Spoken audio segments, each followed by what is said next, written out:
दोस्तों, फैसला हो चुका है कि कांग्रेस के सांसद राहुल गांधी लोकसभा में विपक्ष के नेता होंगे। पिछले 10 सालों से लोकसभा में नेता प्रतिपक्ष का पद खाली पड़ा था। 2014 और 2019 में किसी भी विपक्षी दल के पास नेता विपक्ष बनने के लिए लोकसभा की जरूरी 55 सीटें ही नहीं थी। लेकिन दिलचस्प बात यह है कि जिस कानून के जरिए राहुल गांधी को विपक्ष का नेता बनाया जा रहा है, वो इमरजेंसी की ठीक बाद बना था। लेकिन क्यों? तो आइए जानते हैं आज के नॉलेज वीडियो में कि आखिर विपक्ष की जगह आजादी के समय बने संविधान में क्यों नहीं दी गई। दोस्तों, भारत के संविधान में नेता विपक्ष जैसी किसी कानून का जिक्र है ही नहीं और आजादी के कई सालों तक भी विपक्ष के दर्जे की जरूरत महसूस नहीं की गई। फिर आया वो साल जिसे ब्लैक चैप्टर ऑफ हिस्ट्री कहा जाता है, साल 1975। तब की मैडम प्राइम मिनिस्टर की तानाशाही को देखते हुए इमरजेंसी के 2 साल बाद हटने के बाद मोरारजी देसाई की अगुवाई में पहली गैर कांग्रेसी सरकार बनी तो नेता विपक्ष के पद के लिए कानून भी बना। मोरारजी देसाई की सरकार the salary and allowance of leader of opposition in parliament act 1977 लेकर आई। इस कानून में पहली बार नेता प्रतिपक्ष की ऑफिशियल डेफिनेशन शामिल की गई। इस कानून में कहा गया है, सदन में सरकार के विपक्षी दल का नेता उसे माना जाएगा जिसकी पार्टी के पास सबसे ज्यादा संख्या बल होगा। उसे लोकसभा अध्यक्ष या राज्यसभा के सभापति दर्जा देंगे। कानून में ये भी कहा गया है कि जब 2 पार्टियों के पास बराबर सीटें होंगी तो उस केस में स्पीकर तय करेंगे कि किस पार्टी को नेता प्रतिपक्ष का दर्जा दिया जाए। अब नेता प्रतिपक्ष का दर्जा हासिल करने के लिए किसी भी पार्टी को कुल सीटों का 10% हासिल होना जरूरी है, यानी 543 में से 55 सीटें जीतना जरूरी है, तभी इस पद को हासिल कर सकते हैं। इस बार कांग्रेस ने 99 सीटें जीती हैं, इसलिए नेता विपक्ष का पद उनके खाते में गया है। वहीं 2019 में कांग्रेस को 52 सीटें मिली थी तो 2014 में 44 सीटों में ही कांग्रेस को सिमटना पड़ा था। वहीं दोस्तों, साल 1977 में जो कानून लाया गया उसमें नेता प्रतिपक्ष की सैलरी और दूसरी सुविधाओं का भी जिक्र किया गया है। कानून में कहा गया है कि नेता विपक्ष को कैबिनेट मंत्री के बराबर सैलरी,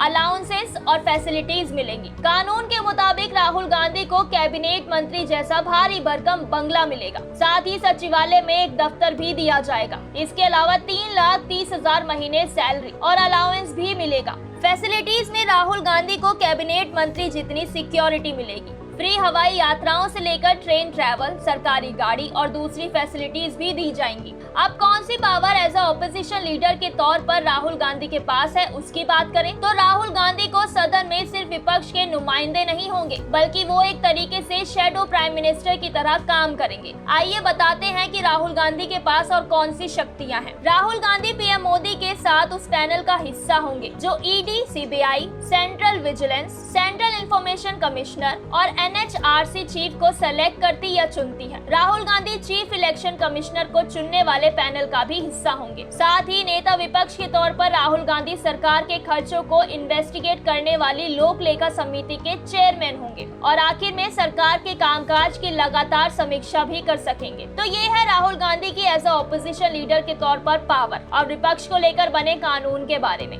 दोस्तों, आपका इस जानकारी के बारे में क्या कहना है, हमें कमेंट सेक्शन में जरूर बताएं।